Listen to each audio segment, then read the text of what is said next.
नमस्कार। Exam selection 360 पर आपका स्वागत है। मैं हर्षवर्धन आज आपके लिए फिर एक क्लास लेकर आया हूं जिसमें हम पढ़ने वाले हैं टॉप मोस्ट करंट के क्वेश्चन, उसके बाद आज की कुछ ऐतिहासिक घटनाएं, इसके अलावा जो उनसे जुड़े हुए कुछ स्टैटिक पॉइंट हैं उनको डिस्कस करेंगे। साथ ही में जो कुछ नए रिजल्ट आए हैं उन पर डिस्कस करेंगे। सबसे पहले हम डिस्कस करते हैं आज की कुछ घटनाएं। देखो, आपने पढ़ा होगा कि भारत के सबसे पहले वायसराय जिनको कहा जाता है वारेन हेस्टिंग, आज ही के दिन वारेन हेस्टिंग का इंग्लैंड में जन्म हुआ था। इसके अलावा आपको ध्यान रखना है तो आज ही के दिन मुंबई में भीमराव अंबेडकर का निधन हुआ, और आपको पता है कि भीमराव अंबेडकर भारतीय संविधान के जनक के रूप में जाने जाते हैं। अगले क्वेश्चन की अगर बात करें तो 1956 में मेलबर्न ओलंपिक हॉकी के फाइनल में पाकिस्तान को भारत ने हराया था और आज ही के दिन स्वर्ण पदक जीता था।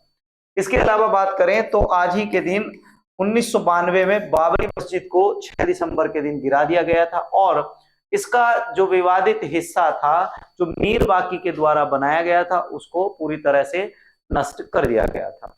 चलो बात करते हैं आज के पहले क्वेश्चन पर। पहला क्वेश्चन क्या कह रहा है आपका, भारतीय उद्योग परिसंघ जिसको सीआईआई के नाम से जाना जाता है, सीआईआई शिखर सम्मेलन 2024 का आयोजन कहाँ किया गया है? ठीक है, आपको समझ में आ गया होगा क्वेश्चन। सीआईआई साझेदारी का शिखर सम्मेलन कहाँ आयोजित किया गया है? तो आंसर है इसका नई दिल्ली में। कहां पर आयोजित किया गया? नई दिल्ली में इसका आयोजन किया गया है। इसके अलावा आपको जो देखना है, ये देखना है कि 29वां, ये क्रम जरूर ध्यान रखना है, ये किस क्रम का जो है हम कह सकते हैं बैठक है। तो ये 29 क्रम की बैठक थी और 2 से 3 दिसंबर 2024 को नई दिल्ली में आयोजित की गई थी। इसके अलावा आपको ध्यान रखना है कि इसमें 61 देश शामिल हुए थे। कुल कितने? कुल 61 देश शामिल हुए थे। 30 वैश्विक वक्ता, 11 अंतरराष्ट्रीय मंत्री इसमें शामिल हुए थे, ये बात ध्यान रखनी है। शिखर सम्मेलन में भागीदारी बनाने और स्थायी भविष्य के लिए वैश्विक सहयोग को बढ़ावा देने पर ध्यान केंद्रित किया गया था। ये बात आपको ध्यान रखनी है। इसका क्या है? सहयोग को, वैश्विक सहयोग को बढ़ावा देने पर ध्यान केंद्रित किया गया था, ये बहुत बात इंपॉर्टेंट है। इसके अलावा बात करें तो इसका आयोजन जो है वाणिज्य मंत्रालय के आंतरिक व्यापार संवर्धन विभाग, जिसको डीपीआईआईटी के नाम से जाना जाता है, उसके द्वारा किया गया। और ये शिखर सम्मेलन 1995 से हर साल आयोजित किया जाता है। ठीक है, ध्यान रखना है, ये कब? 1995 से हर साल आयोजित किया जा रहा है। मार्च 2023 में हुए शिखर सम्मेलन में 67 देशों ने भाग लिया था। अब की बार मैंने आपको बता रहा हूं कि कितने देश? 61 देश इसमें भाग ले रहे हैं। 2000 से अधिक यहाँ जो है व्यापारिक प्रतिनिधि आए हैं और 400 से ज्यादा अंतरराष्ट्रीय प्रतिनिधियों ने भाग लिया है। ये महत्वपूर्ण क्वेश्चन है इतिहास की दृष्टि से, सॉरी अर्थशास्त्र की दृष्टि से आपको इसको पढ़ना चाहिए। और अगर आप इस तरह के अच्छे बेहतरीन क्वेश्चन और जानना चाह रहे हैं तो आप मेरी वीडियो को लास्ट तक देखें, लाइक शेयर सब्सक्राइब करते रहें। इसके अलावा अगले क्वेश्चन पर मैं बढ़ता हूं। राष्ट्रीय प्राणी उद्यान दिल्ली में शुरू की गई नवीन जल तकनीक का नाम क्या है? ठीक है, ये एक ऐसी तकनीक है जिसमें कहा जा आने वाले समय में वाटर प्यूरिफायर का जो कॉन्सेप्ट है वो इसी पर काम करने वाला है। तो इसका नाम क्या है? इसका नाम है nano bubble technology. Nano bubble technology जो है वो जल शोधन तकनीक शुरू की गई है नई दिल्ली में, और राष्ट्रीय प्राणी उद्यान में जो है इसको शुरू किया गया है। जलवायु परिवर्तन मंत्री के द्वारा ये स्टार्ट किया गया है। और अगर बात करें तो नैनो बबल तकनीक पानी को शुद्ध करने के लिए 70 से 120 नैनोमीटर के, ध्यान रखना, 70 से 120 नैनोमीटर के आकार के अल्ट्रा छोटे बुलबुले का ये क्या करती है? उपयोग करती है। और ये बुलबुले हवा में लटके रहते हैं जिससे गैस का प्रभावी हस्तांतरण होता रहता है और जो अशुद्धियां होती हैं पानी में वो दूर हो जाती तकनीक से क्या किया जाएगा, अब पानी को शुद्ध किया जाएगा। अगर मैं आपको बताऊं तो इस समय भारत की एक बड़ी समस्या यह है, जो आपका फ्लोराइड है। अब एक हमारे यहाँ पानी जितने भी आ रहे हैं उस पानी में ज्यादातर फ्लोराइड है।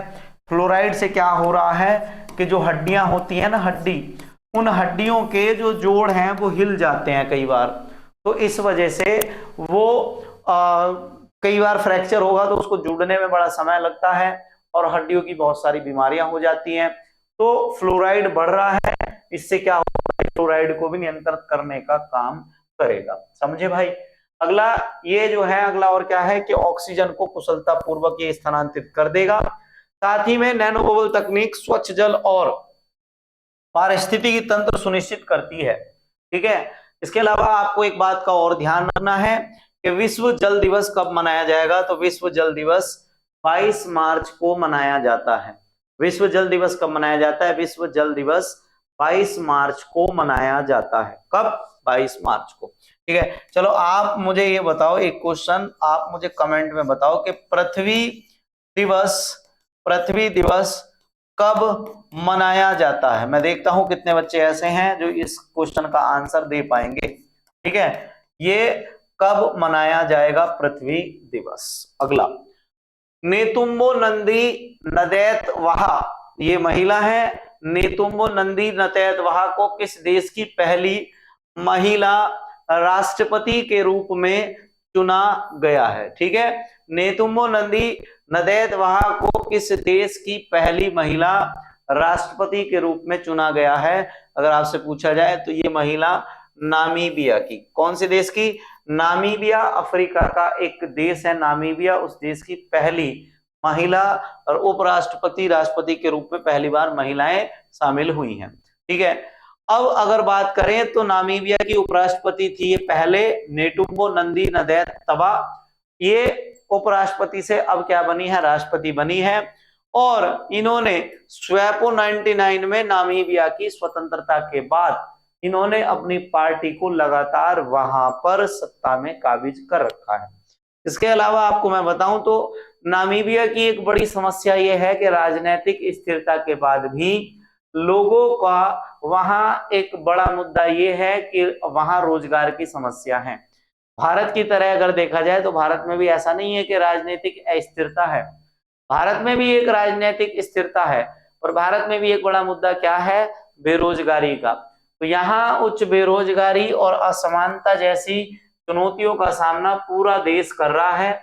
और उनकी आस ये रही है कि अब की बार जो हमारी नई राष्ट्रपति बन रही हैं ये हमारे देश को और आगे लेकर जाएंगी, बेरोजगारी को दूर करेंगी, नए रोजगार सृजन होंगे और एलपीजी का मतलब लिबरलाइजेशन, प्राइवेटाइजेशन, गवर्नमेंटाइजेशन का एक सही अनुपात हमारे देश में लेकर आएंगी।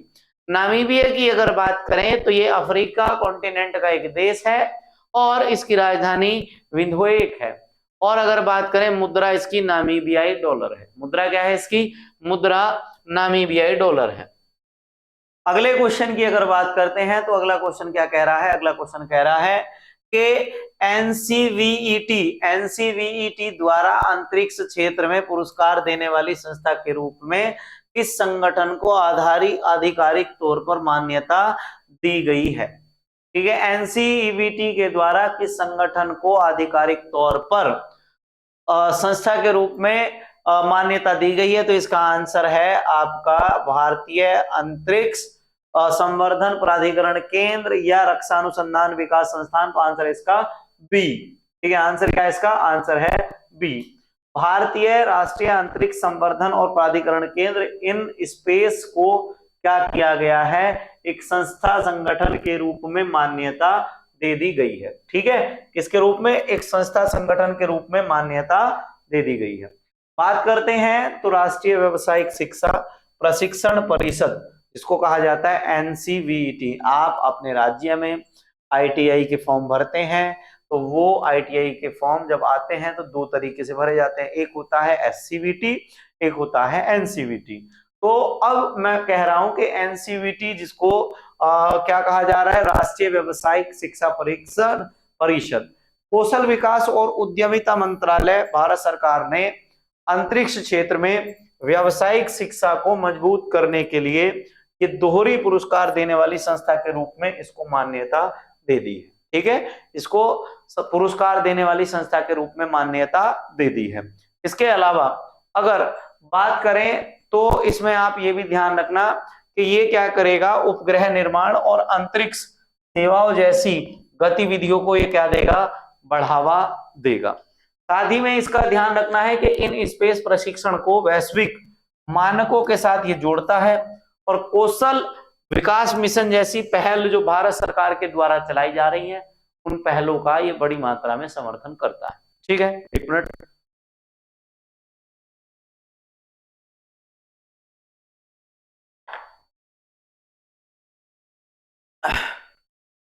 अगले प्रश्न पर आते हैं।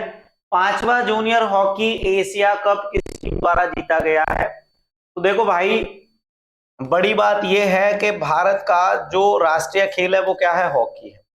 और हॉकी के चाहे आपका पुरुष वर्ग रहा हो चाहे आपका महिला वर्ग रहा हो, सभी टूर्नामेंट को जो जीता है वो किसके द्वारा जीता गया है, भारत के द्वारा जीता गया है। साथ ही में आपको ध्यान रखना है, तो इसका आंसर भी क्या बन रहा है, भारत।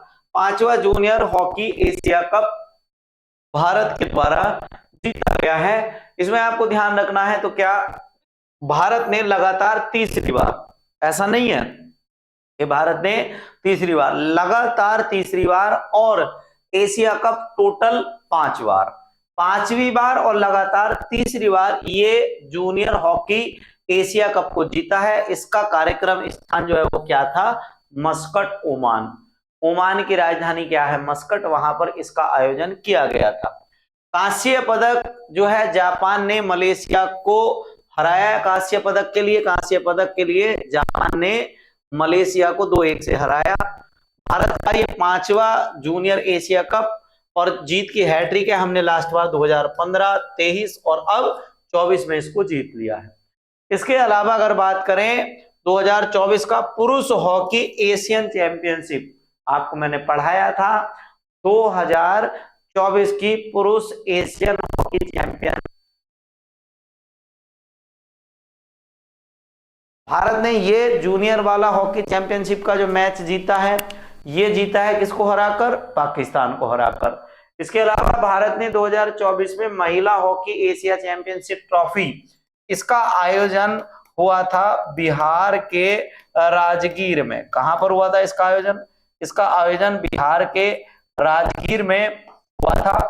और इसके अलावा इसमें आपको जो ध्यान रखना है, इसमें एक बात और ध्यान रखनी है, राजगीर बिहार में इसका आयोजन हुआ और इसको भारत ने चीन को हराकर, भारत की टीम ने किसको, चीन को हराकर इसमें जीता है। क्लियर है ना, चीन इसमें हारा है। अगले प्रश्न पर और बात करें तो अगला क्वेश्चन क्या कह रहा है आपका, विश्व मृदा दिवस कब मनाया जाता है? विश्व मृदा दिवस कब मनाया जाता है? तो विश्व मृदा दिवस आपका मनाया जाएगा 5 दिसंबर को। कब मनाया जाएगा? विश्व मृदा दिवस 5 दिसंबर को मनाया जाता है। मिट्टी के बारे में बात करें तो मिट्टी का जो पीएच मान है वो 6 से 7 होता है। ठीक है, मिट्टी 2 तरह की हो सकती है, या तो आपकी अम्लीय हो सकती है या मिट्टी आपकी क्या हो सकती है, क्षारीय हो सकती है। इसके अलावा मिट्टी के अध्ययन को कई बार पूछा जाएगा, तो मिट्टी के अध्ययन को पेडोलॉजी कहा जाता है। मिट्टी के अध्ययन को क्या कहा जाता है, मिट्टी के अध्ययन को पेडोलॉजी कहा जाएगा। इसके अलावा अगर बात करें तो दुनिया भर की लगभग 33% मिट्टी जो है, अभी आंकड़े आए हैं, वो क्या हो चुकी है, खराब हो चुकी है। 33% मिट्टी जो है वो खराब हो चुकी है। बात करें तो अब की बार 2024 का जो थीम रहा है, विश्व मृदा दिवस 2024 की थीम, तो मृदा की खोज, देखभाल, माप, निगरानी, प्रबंधन, ये है। इसके अलावा बात करें तो मिट्टी के बारे में मुख्य तथ्य, खाद्य निर्भरता, वैश्विक भोजन का 95% हिस्सा जो है वो किससे आता है, मिट्टी से आता है। 2-3 सेमी मिट्टी का उत्पादन करने में लगभग जो एक मिट्टी की लेयर है, जिसको 2 से 3 सेमी मिट्टी की लेयर बननी है, उसका निर्माण होने में लगभग 1000 साल लग जाते हैं। 95% जो आदमी भोजन खाता है वो सारा मिट्टी से ही प्राप्त होता है, और 33% मिट्टी पृथ्वी की जो है वो क्या हो चुकी है, क्षारित हो चुकी है। मिट्टी पौधों के लिए 18 आवश्यक रासायनिक तत्वों में से 15 की जो है वो क्या करती है, आपूर्ति करती है। अगर मिट्टी ही खराब हो जाएगी तो क्या होगा, पूरी तरीके से दुनिया ही अब आपकी, आप समझ लो, खराब हो जाएगी। अगली बात करते हैं, और आरबीआई ने यूपीआई लाइट वॉलेट के लेन देन की सीमा बढ़ाकर कितनी कर दी है? वॉलेट के लेन देन की सीमा पहले हो रही थी 1000 और अब इसको बढ़ाकर 5000 कर दिया गया है। ठीक है, कितना कर दिया गया है? 5000 कर दिया गया है। यूपीआई लाइट कार्य क्षमता की बात करें तो इंटरनेट या दूर संचार कनेक्टिविटी के बिना छोटे मूल्य के ऑफलाइन लेन देन की ये क्या करता है, सुविधा प्रदान करता है। खास बात ये है, अगर लेन देन अलर्ट की बात करें तो वास्तविक समय में ये जो है नहीं भेजा जाता, बाद में जो है ये भेजा जाता है। यूपीआई का अंतरराष्ट्रीय विस्तार की अगर बात करें तो भारत के अलावा Sri Lanka, Mauritius, UAE, Singapore, Nepal, Bhutan और अफ्रीका के 20 से ज्यादा देश आज की डेट में यूपीआई का पालन कर रहे हैं। अभी मैंने आपको दिखाया था, एक चर्चा का विषय बना हुआ था कि डोनाल्ड ट्रंप ने यह कहा है कि अगर ब्रिक्स देश डॉलर का व्यापार डॉलर में नहीं करके यूपीआई में अगर व्यापार करेंगे तो उन पर पूरी तरीके से अमेरिका क्या लगा देगा, प्रतिबंध लगा देगा। डराने वाली बात थी। ब्रिक्स में भाई साहब दुनिया की जो है टॉप मोस्ट जो 7 जीडीपी वाले देश हैं वो उसमें शामिल हैं, और अगर उन्हीं के साथ व्यापार पर प्रतिबंध लगा देगा तो रीढ़ की हड्डी टूट जाएगी, आप समझ लो, अमेरिका की। तो ये सब डराने वाली बातें हैं। नील फ्रेजर का 91 साल की आयु में निधन हो गया है, आयु में निधन हुआ है। तो ये किस देश के प्रसिद्ध खिलाड़ी थे? तो ये ऑस्ट्रेलिया के, ध्यान रखना किसके, ऑस्ट्रेलिया के प्रसिद्ध खिलाड़ी थे। आपको ध्यान रखना है किस देश के प्रसिद्ध खिलाड़ी थे, ऑस्ट्रेलिया के क्या थे, ऑस्ट्रेलिया के ये प्रसिद्ध खिलाड़ी थे।